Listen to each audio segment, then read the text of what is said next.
Табысы мен ебіні, Нарманты мен Сартоғайды сырттай шарлаған Сұлубай үкімет төккен әскери қолды көргенде жүрегіне май тиген адамша көңілі айнып қалды. Алла сақтасын.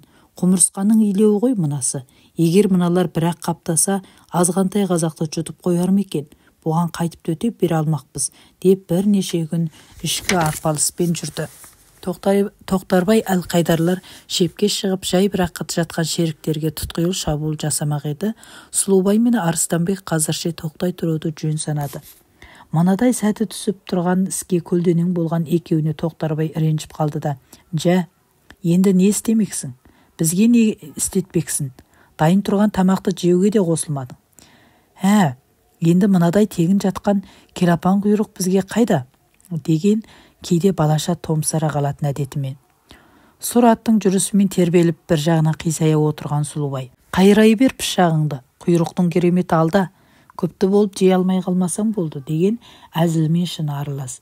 Олар жай аяңмен ебінің шығыс тұмсығындағы қызыл адырға ілінгенде көз ұшындағы тұрғыдан бұлдыраған бір қараны алдымен көрген Әлқайдар жүрісін бәсеңдетіп: «Көздерің бір нәрсені шалды ма?» деді, екі жағына серіктеріне алма-кезек қарап. Сұлубай оған бұрылмады. Оң жақтағы иінге қарай соғынып кетті. Аяңмен ілгері тарта берді. «Иә, не көрінуші еді? Көзіңе сайтан көрініп келеді ме?» деді Тоқтарбай оны кекетіп.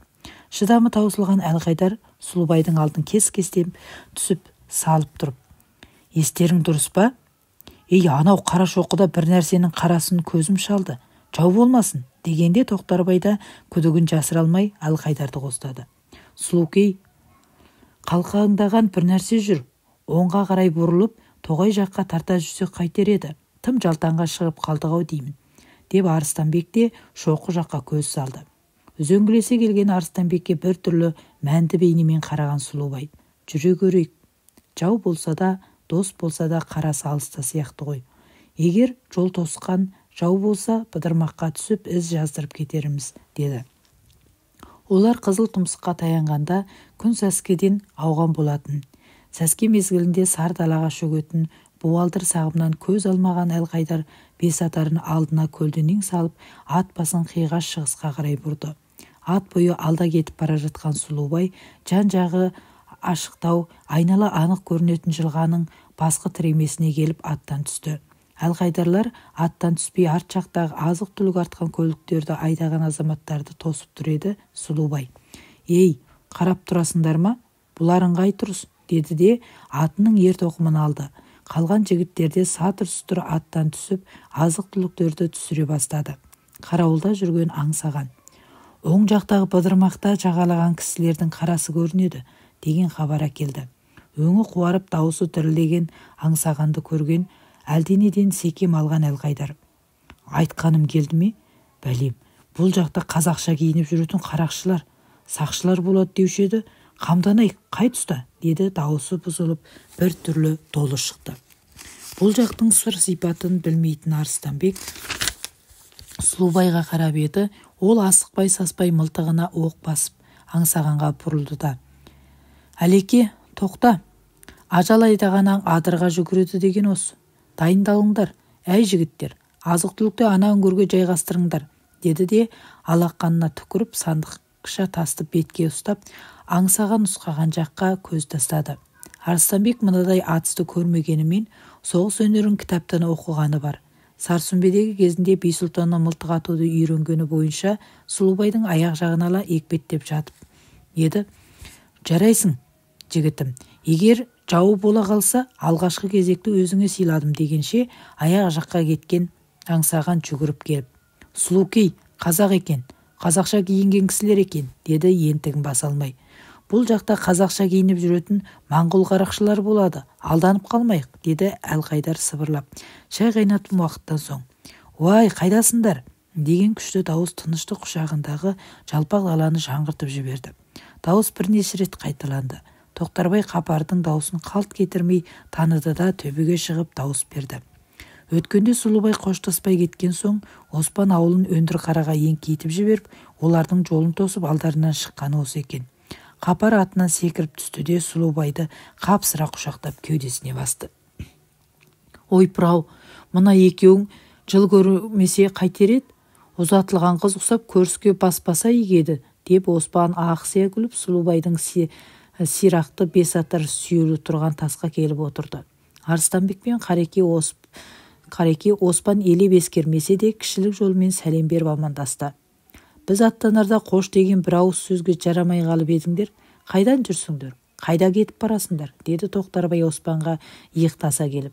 Оспан қазірше тіс жарып, ештеңе демеген соң, қарамайтын шаруа жоқ, елді елге қосып, ел жағдайын ұқтық, кейбір айтылмай қалған сөз бар екен, соны айтқалы келдік деп сөз бастады Қапар. Олар осылайша алқаға отан отырған сәтте қанжыға мен аңсаған от жағып шай қайнатты. Басқа азаматтар ат көліктердің ер тоқымын алып отқа қойды. Олар бейне бейбіт күндегі сияқты кең аспанның астында жайғасып шайға отырды. Сұлубай көрген білгенін баяндап еді. Қара шайға қанып шекесі жіпсеген Оспан сыздықтатып сөз бастады. Өздеріңде көріп біліп болған екенсіңдер ғой. Төңіректі шеріктер кернеп болды. Май құйрыққа кеулеп кіріп алып, ақырын бүлкілдете соратын қарабас, сарыбас құрт сияқты барған сайын ішкерлеп барады. Сорып қана тынбай кеміктеп жеп құртатын түрі бар. Сұлукай енді құрымаудың жолын табуымыз қажет. Әнеу күні қоштаспай қалғаным теріс болғандықтан ат айналып қазығын табады дегендей жолыңды тосып қайта келдім. Енді қайткеніміз жөн. Оспан бір түрлі байыппен сөйлеп отыр. Сөз сыңайында торығу, ақылдан таусылу індеті болғанымен, бірақ тіке қарағанда кісінің өңінен өтердей ұясы терең отты көзі қаһар шашып, қоладай қоңырқайланған отты ажары айбат ашу шақырып тұрғандай сезіледі Арыстанбекке. Әлгіндей шешуі шие шырма шату сұраққа қайтып жауап қайтарар екен деп Арыстанбек ендігі сәтте көз сағымын Сұлубайға тастап еді. Қимылы шапшаң адамның ойлануда тез бола ма қалай, жұлып алғандай қайтарды жауапты. Ошыңау, көп жеңеме, аз жеңеме, бұл қазірше жұмбақ қой. Десе де топтасқан қара бытыраған қазды жем ететіні болады. Қарға қаншалық көп болғанымен қоңыр қаз топтасып ұясын бұзбаса ешкімге жем бола қоймас. Оспан төмен қарады. Түйіліп отырып қалған. Әлден соң барып басын көтерді де, сондағы айтпағың топтас, ұйымшыл, ұялас бол демексің ғой, деді тебінгідей жалпақ алақанымен терсіңіп, майы сыртына білеуленген шүйдесін сипап, ырғала ыңғылбай қатып. Олар алдағы арпалыс күндер жайлы бір байламға келе алмай отырғанда, сонау Жонтау жақтан шығысқа қарай топтала, иық тіресіп сеңдей соғылысқан қалың бұлт, ой тауға таман ойса келіп дымқыл демін бүркіп, сібірлеп майда жаңбырын шашып өтті. Алтайдың алыстағы ақбас нар сияқты шөгіп жатқан асқарынан найзағай шоғы жарқылдап, көк жүзінде иірілеңдеп барып көзден таса бола берді.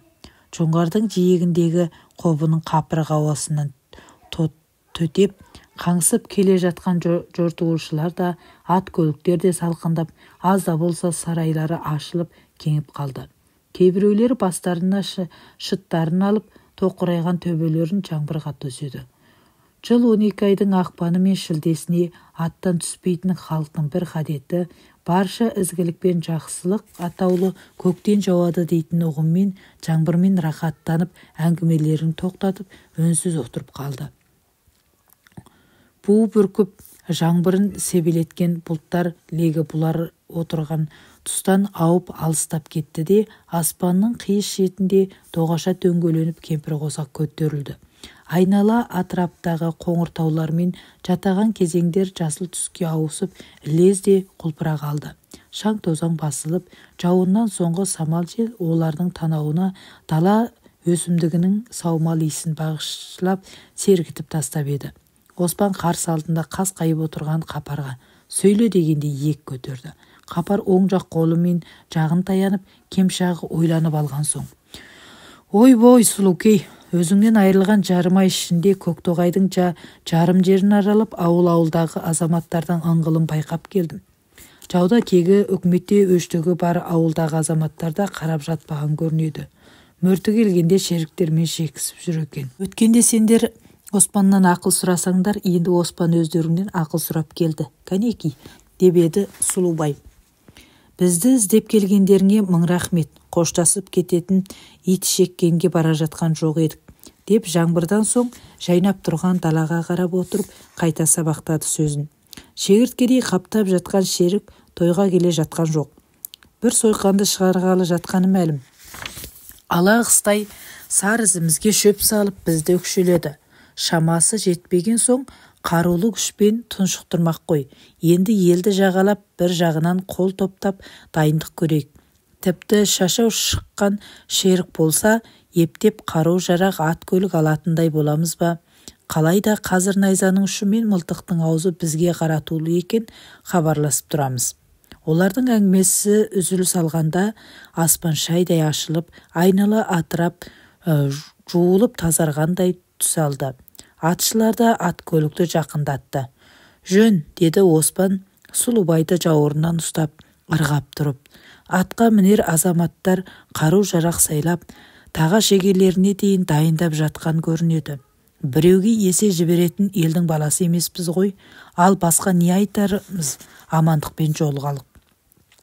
Оспан бастаған топ Сұлубайлармен қоштасты да, қойыртыс шақты бетке алып аттанып кетті. Олардың артынан қарап тұрған Арыстанбек: апырау, Оспанмен Қапар бізбен уәделесіп қойғандай-ақ дәл үстімізден түсуі ғажабы, қандай жершіледі өздері, деді. Біздің қайда жүріп, қайда тұрғанымызды қойып, олар бекіністе жатқан шеріктердің де қимыл қарекетін біліп тұрады. Әйтпесе жанын қолға ұстап жүрмейді ғой, деп Сұлубай жөн жымиды. Оспан оянғанда түңлік оң жағынан ашылып, үйге таңның бозала сәулесі төгіліп тұр екен. Шалқалап жатқан ол шаңыраққа қарап, қойнындағы қатыны қашан тұрып кеткені сезбегеніне іштей намыстанды. Апырау, қойнындағы қатынның орнынан тұрғанын білмеген жігіт басын біреу шауып әкеткенде де білмейді ғой. Нас басқанды ұйқы басады деген осы емес пе? Оспан, елге мін тағамын деп жүріп, мінілгенің осы емес пе? Деп орнынан ыңғайсыз тұрды. Осы кезде даладан бір етек ақ жапаны алып Мемей үйге кірді. Түнде көміп қойған оттың көзін ашып, еппен бұрқылдатып, үрлеп тамызды. Шәугімді мосыға іліп, шойын құманды қоламтаға түптеп қойды да: жатсайшы, шаршаған түрің бар, күн ерте ғой, деді. Мемей киініп жатқан Оспанның кең шалбарының балағынан қолын жүгіртіп жіберді де, сырттан салқын тартып келген алақанымен еті жұп-жұмыр көк балтырын сипады. Оспан білегін Мемейдің иығына сүйеп үнсіз отырды. Алтын аралас жібек жіппен кестеленген кимешегінің жағын бастыра байлаған күрең салының астындағы Мемейдің қара торы дидары бұрынғыдан шаң тартқан, жадаған, әжім сызықтары молайған құсап көрінді. Жалт-жұлт етіп тұратын отты қара көзі ұясына қарай сүңгіп, еті солғыңқырап кеткен сияқты. Қатын бейшара байының сылап сипалап, еркелетуімен сылаң қағып семіреді-ау. Мен жоқтан бері қажып жүдеп қалған түрі бар. Адам баласын қажытатын, шаршататын қу дүние деші.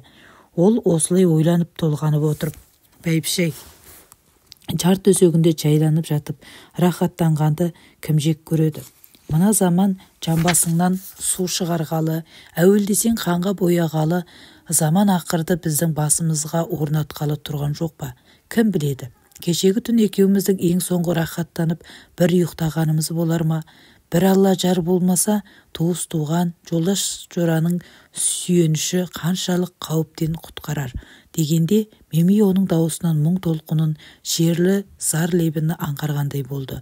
Мынадай жаман сөзді естігенде Мемейдің сай сүйегі сырқырап, көз жарасын кернеген жас моншағы кірпігіне үзіліп, бетінен домалады. Оспан оның көз жасын көріп отырғысы келмеді.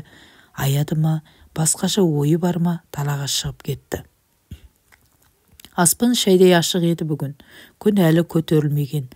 Күн екеш, күнде Оспан сияқты көк балтырын ғашығына сипатып қойып, ұйқысында жатқандай. Көктем мен жайлау түнінде бола беретін изен мен жусанның кішкентай құлағындағы шық бейне әлгінде ғана кірпігінен үзіліп түскен Мемейдің көз моншағы сияқты бір түрлі аяулы көрінді.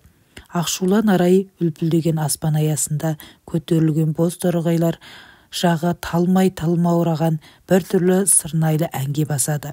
Көкте бір тал нәзік жіпке ілініп тұрып, жұмыр жерге телміріп, жыр төккен жұдырықтай құстың дауысы да Мимейдің әлгіндегі дауысына ұқсайды. Құдірет-ау, дауысында белгісіз төтенше нәзік, төтенше зарлы, төтенше шерлі леп жатқандай, оның соншалық әлсіз жіңішке көмейінен мың түрленіп құбылып төгілген тәтті әуен Оспанның ойын емес-ау, жүрегін шымырлатып жіберді. Осы бір кінәсіз бейбақ құс баласының зарлаған дауысы оққа мезгілсіз ұшқан қыбылды жоқтаған баянның ащы зарлы дауысына ұқсап кеткенін қарашы. Апыр-ау, бұл бейшара зарлылардың әуенін айнытпай жеткізіп тұрғандай, шіркіннің тілін ұғармайды.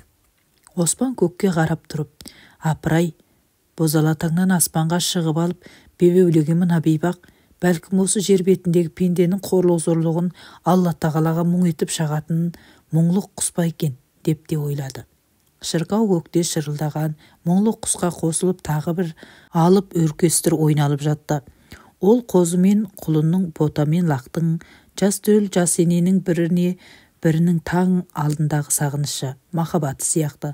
Сонау бейбіт күндерде отардан қайтқан ел мен өзен қыстаған ел басы қосып, кебежелері мен кереғаптарының түбінде жатқан сары майдай сақтаған суреттерін асып, уыздарын қатырып, алқа қотан отырып жесісетін, бейбіт күннің рахатына шомылып, неғилә әңгімелер шертісетін, сол мәре-сәре күндерді сағынған Оспанның өзегі өртеніп кете жаздады. Ит заман, шошқа ұлық, тыныш жатқан бізді қақсататын, елдің берекесін кетіретін біз не істедік бұларға, деп жерді теуіп қалды. Жан дүниесін ашу, нала кернеген Оспан сыртқа аялдамай үйге кірді. Асықпай дәрет алды, намазында асықпай қаза кеткенмен қоса оқыды. Киімдерінде асықпай киінді. Желідегі бұзауларды мойнышағын мықтап түріп, ауылдың аяқ жағындағы шилеуітке айдап салған Мимей үйге кіргенде Оспан бейне басқа жақтан келген қонақ сияқты төр алдында шіреніп отырған Мимей езу тартып Оспанға қарап жымиды. Отырысыңнан айналайын, балаларды оятып төсек жинайын. Төменгі жақта біреулердің қарасы көрінеді. Осылай келе жатқан түрі бар деген соң Оспан сыртқа шықты. Екі адам ауылға қарай төте тартып келеді екен. Атқа міністерінен ақ Оспан тани кетті. Алдыдағы есік пен төрде қара сұр атты сайып та, оның артынан бұлаң құйрықпен келе жатқан Қаби еді. Екеуі аттан түсе салып Оспанмен сәлемдесіп амандасты.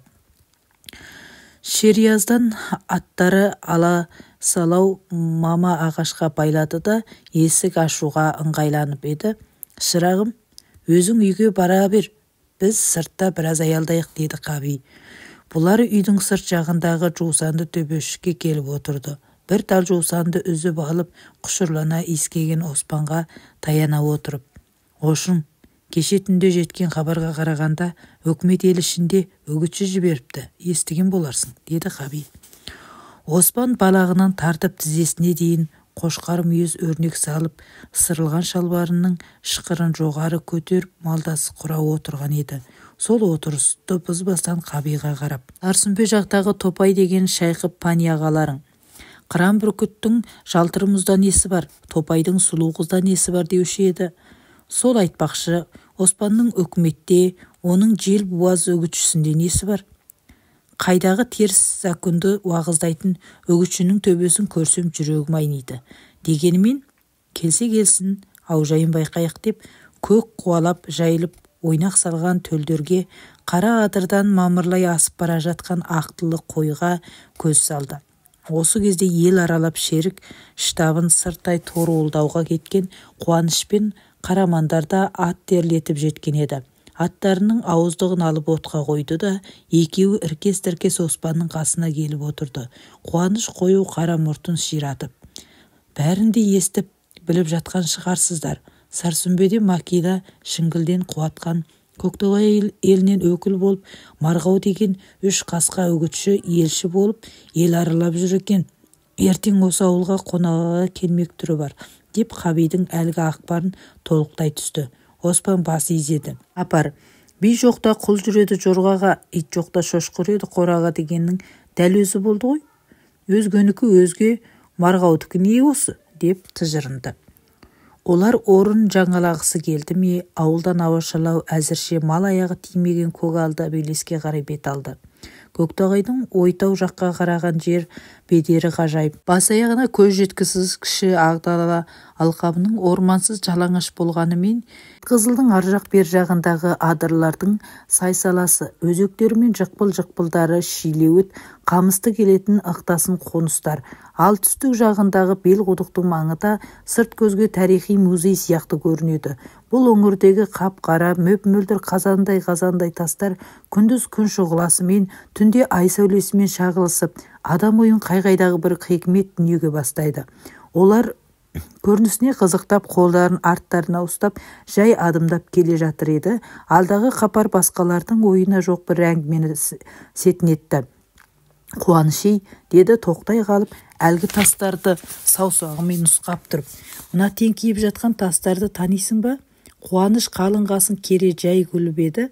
Қалыңғас пен ұзын кірпіктің астындағы отты жанары жалт-жұлт ете түскендей сезілді қапарға. Отты көзін тау жаққа қадаған Қуаныш, ол жағын таудағы тастарға таңба басып, ен салып жүрген көк көздерден, шүршіттерден сұрады еді. Де оспанды оң иығынан басып, желкілдеп тұрған изеннің үстіне отырғызды. Сен білсең, айта қойшы кәне, ермек болсын деп Қараман қапарды сөзге тартты. Білгенде қандай, ана бір жылы Сұлубайдың туысы Сиыршыбай деген тас бикеден шыққан балуанмен әңгімелесіп қалып сұрап едім. Құдай сақтасын, әлгі дәу шімірікпестен, баяғыда осы Белқұдықтың аяқ жағындағы талдысайды өрлеп келе жатсам, бір топ адам кеукілдесіп тұр екен. Оларға соқпай қырындап өтіп бара жатыр едім. Топтан бөлектеніп отырған дәу бір кісі қол бұлғап шақырды. Қарасам, әлгі топ құдыққа түсіп кеткен Құнан Атанды шығар алмай арпалысып жүр екен. Дәу кісі орнынан тұрып маған қарай жүрді. Тұрқына қарасам, өң реті адам сияқты көрінгенімен, бірақ дию ма, әлде аю ма деп сескеніп қалмасын бар ма? Міне қызық, әлгі дәу мені жауырыннан алып, қыса ұстап, ырғады. Ырғағаны қолы батып бара жатқан соң, тас апамның жыны ұстап кетті де, апырай, жасыңыз үлкен көрінеді. Болмаса өзіңізді мына ботамен қосып, көтерген күйі ертіске апарып тастап жіберетін едім дегенде, дәу тостағандай көзі маған қадап тұрып. Атанды бота деуіңе қарағанда бір кісілік жының бар-ау. Арысым, кәне, алдымен ботаны көтеріп көрші деді. Қапардың әңгімесі өрістеп алысқа тартып бара жатыр еді. Ой, бар болғыр, қойшы мына ертегіңді. Үгітшілерді қайтеміз? Құрмет, қошамет көрсетеміз бе? Әлде ит дерісін басына қаптап кері қайтарамыз ба? Деді Қараман. Алдымен әңгіме тыңда. Үгітші қораға түскен қасқыр, қауғаға түскен тышқан сияқты оған алаңдама. Сонымен Сиыршыбай балуан әңгімесін жалғастыра берді.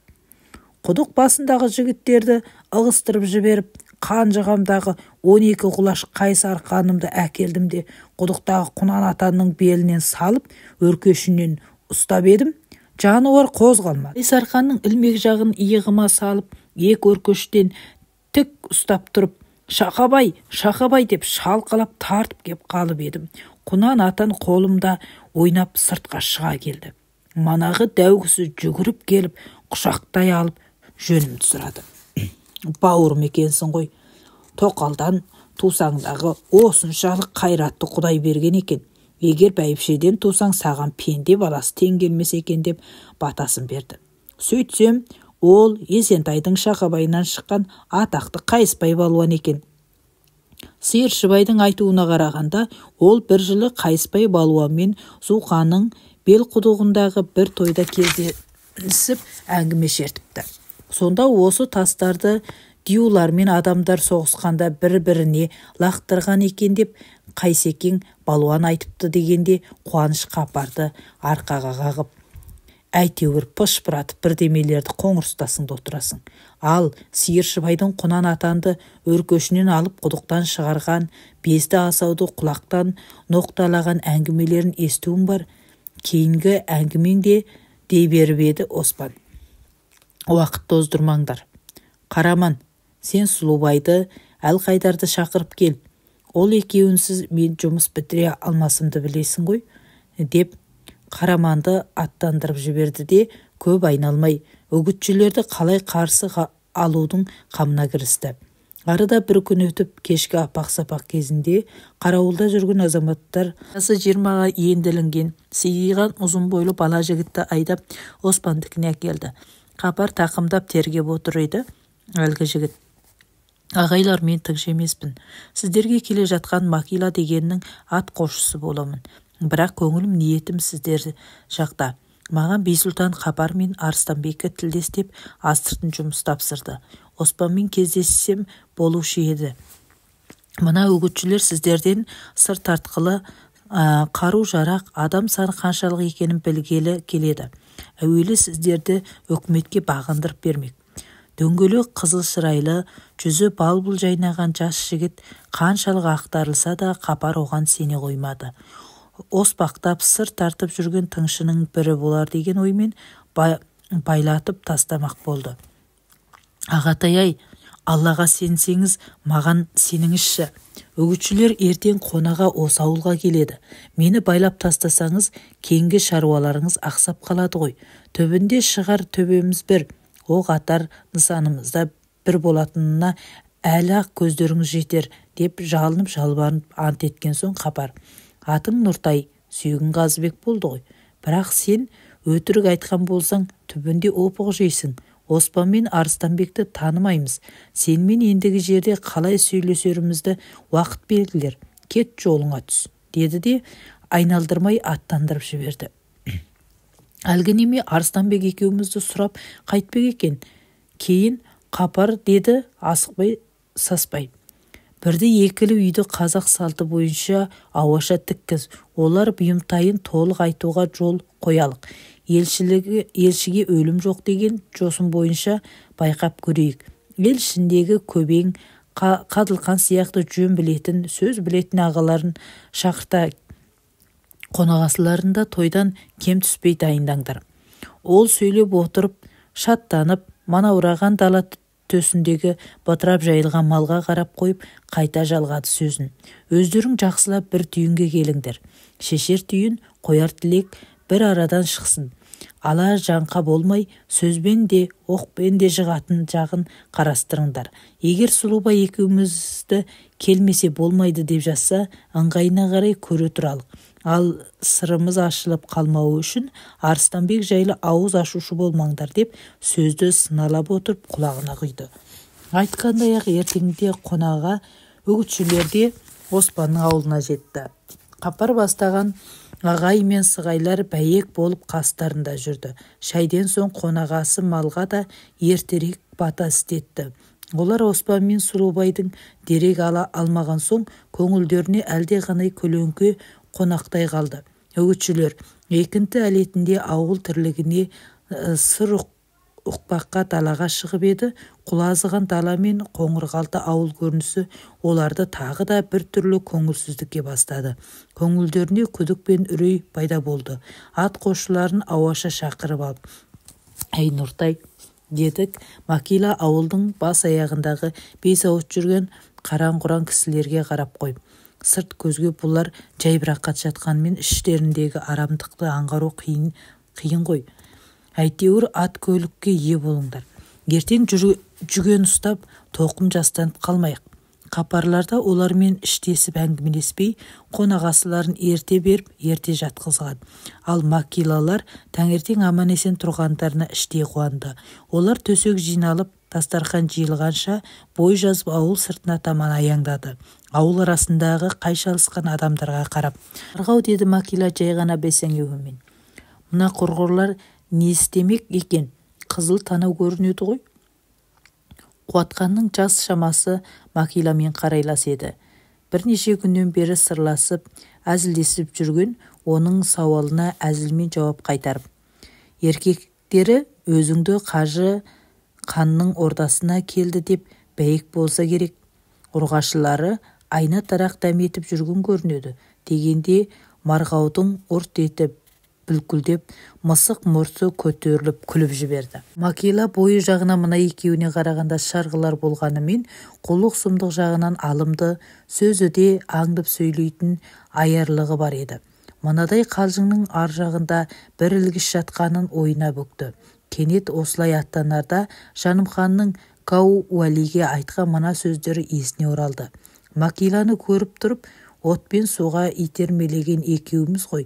Былтыр Шүй Сүлеңнің әмірімен Өр Алтайға елші болып барғанымда, олар ортаға алып, мені жеп қоя жаздадыған. Өр Алтайдағы керейлердің қолынан әртүрлі жауыздық келеді. Адам етін жеуден тайынбайды.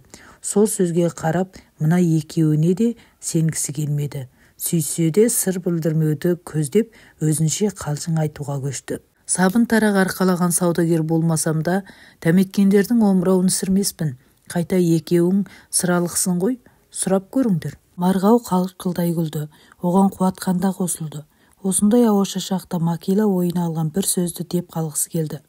Екеуіне алма-кезек қарап алды да. Өр Алтайдың біткен қазағы қару асынып, ат үстінде жүр деген сөз қалай айтылды екен, Иә, басқада неміз бар. Оспан мен Сұлубайды Сарсүмбедегі кеңеске көндіріп, Қаби мен Сайыпты Сарсүмбеге алып кетсек, шекемізге шор-шор алтын байланар еді, деді де, сәл ойланып барып қайта сабақтады әңгімесін. Былтыр түрмеден қашқан Арыстанбек деген Баугеспе осы жақта жүр деген хабарды Қажы да Кау мырза да естіген екен. Осыны да ептеп шырғалап көрсек болушы еді дегенде қасындағы екеу бастарын шайқады. Олар осылай итіс-тартыс әңгіме шанағынан шыға алмай отырған кезде Қапар шайға шақырып келген еді. Мезгіл түске таяған кезде Оспан мен Сұлубай бастаған топ үгітшілер жатқан жерге бұрылмай тұма басына бөлек тігілген үйге қарай тартты. Оспанды көрген ауыл адамдары да осылай таман үзік-созық келе бастады. Ауылдың қарсы алды үлкен керішті кемерат жалданып барып қара сірігі мол шилі өзекпен тұтасып кететін. Оспан байқастап еді, сол өзекші бектулі аттарға сіресіп кеткен екен. Ауыл адамдары тойға, асқа жиналған сияқты әр жерге шоғырланып, алқаға отан отырысқан. Бастары түйілісіп, әлденелерді кеңесіп отырғандай. Жаңа қазылған жер ошақтарда түтін будақтайды. Таңертеңгі шайдан кейін ірілі-ұсақты малдарға бата жасалған еді. Спор жігіттер қойдың терісін сыдырып жіберіп, бозып жәркемдеп, жілік-жілігімен қазанға салып жатыр. Қызылға үймелеген тазғара, қажға құзғын сияқты құстарда мәре-сәре көрінеді. Ауылдан аулақ төгілген боқ жынға үймелеп, таласып тармасып жүр. Азғын заманнан қан-жын дәметкен құсекеш құстар да тұс-тұстан ағылып кеп, қарасы молайтуда. Осылай әбігершіліктің қалайша туындағанын, оның артында нендей сыр жатқанын түсінбеген үшеуі үйде аңтарылып отырған бір кезде Оспан келді деген хабарды естіген соң, үшеуі де ауаша шақта шүңкілдесе қалысқан. Барамыз ба? Өзгеле ме? Баратын не болыпты? Өзгелер. Үкімет жіберген алыстан келген үгітші тұрсақ, келетін шығар-ау? Ал мынасы нес? Басқа ауылдары қатқан-құтқанмен аттандырып еді, мыналардың тіршілігі бөлек қой. Үшеуі осылайша әр шөптің басын бір шалып отырғанда Қапар келді. Оспан келген сияқты ғой, қасында Сұлубай да бар шығар. Бізге келіп амандасам екен, деді Макила. Өзінше сыздап шіреніп отырған Макиланы бойына тоғытпай Қапар. Сендерді ғой Алтайдың тұтқасы болып отырған Жанымханмен де былтыр кездеспеген. Оспан сен не қылады? Шаруаң болса тезірек барып жолығып қал. Ол екеуі қарап отыра алмайтын адамдар ғой, деді Сүлес апа ғана. Үшеуі Оспандар отырған үйдің табалдырығын аттай сала жарыса сәлем беріп еді. Төр алдында шынтақтап жатқан Оспан көсілген аяғын жимады, сәлем де алмады. Тек Сұлубай ғана ерінің ұшын жыбырлатып, аяқ жақтағы орынды нұсқады. Үшеуі жайғасып отырған соң Макилада Оспанды елемегенсіп Сұлубайға көз төңкерді де. Сұлубай, ертісті өрлеген құрт шабақ сияқты тиянақты жағадан тауып, ерімнен орын ала алмағаның екенсің-ау. Дауға түсіп бет жыртысқан жеріміз де, жемтікке таласып жағаға жармасқан жеріміз де жоқ еді. Аман сәлемің жоқ, кімге арқаланасың? Тіпті көсілген аяқтарыңды жимай, бастарыңды көтермейтін кім едіңдер сендер? Бізде өз аяғымызбен келгеніміз жоқ, деді көз шатынап. Онадай қыршаңқы сөздерге де Оспан жауап қатпады. Шыбын шаққан құрлы да көрмеді. Оспанмен келіскен алғашқы бекімі бойынша Сұлубай сөзге араласты. Әй мәке, екеуміз де Жантекейдің әулеті едік, мейлі шабақ болайын, шортан болайын, арымды намысымды ешкімге таптатпаймын. Екеуміз ерегеспейік, бұйымтайыңды айтшы. Макила қазақы қоңыр кепешін шалқалатып киіп сібірлене сөйлеп. Елшілігі өлім жоқ дейді. Мына үшеуміз үкімет елшілікке жіберді. Мақсат мынадай ғана. Ел азаматтары жоқтан өзгеге үрейленбесін. Қарулар болса тапсырып, бұрынғыдай тыныштықпен күн кешірсін. Дихуада жатқан қалелдерде таяуда оралады. Ал жолсыздықпен Дихуаға барып лаң салған, адам өлтірген Қаби сайып сықылды қанды қолдарды үкіметке тапсырсын. Арыстанбек сияқты қашқындарды шығарып берсін деген сәлем арқалап келдік. Таяуда Сарсүмбеде болатын рубасылар кеңесіне де шақыра келдік. Бар бұйымтайымыз ел ішін аралағандағы жұмысымыз да осы ауылда аяқтайды. Ертең Құдай бұйырса қайтамыз, деді түлкі мұртын ширатып. Бүгінгі бас қосуға ел ішіндегі ақсақал, қарасақал, рубасылар шақыртпай-ақ түгел жиналған екен. Макиланың ала келген әлгі сәлеміне тұс-тұстан шуылдап, не қилы қарсы жауаптар толғады. Көктоғайдың өз топырағында өскен Ғадылхан қаңтардағы қарт бурадай-ақ зіркілдеді. Қуатқан мен марғауды оғып жібердей қаһар төгіп. Екеуің қайсы үкіметтің өкіл күйеуі, өкіл тоқалы бола қалдыңдар? Көктоғай мен Шіңгілдегі зұлым үкіметті кім таниды екен? Қай халық оларға разылық білдіріпті? Мына қара үкіметті халық танымағаны сияқты, сендерді жол бейкені кім таниды? Екеуің секілді 100 қараның көзін анау қан мен жынға сұқтанған қарға, құзғынға шоқытқалы халық жиналып, атаугерелеріңді дайындап жатыр. Дегенде қоңырқай шоқшы сақалы желкілдеп, түксиген қалың қабағынан қаһар төгілгендей бейне байқатты. Онан соң Макилаға қарады. Мен саған не айтайын? Баяғыда мәми бейсіге бітеу іргедегі үрген иттің дауысы көксуға естілмейді депті. Сол сияқты Сарсүмбедегі қорсылдаған шошқалардың дауысы бізге естілмейді. Алдамкөз алаяқтардың күргейіне көнер өр Алтайдың керейі жоқ. Адамгершілік арың, мұсылмандық иманың болса, өз Жантекейің ағзамның құнын жоқтар едің. Дүресекше сүйкенбе бізге. Атау кереңді ішіп, жеде жолыңа түс. Ірткі салады екенсің, басың бел құдықта қалады. Көзіңді қарға құзғын шоқиды.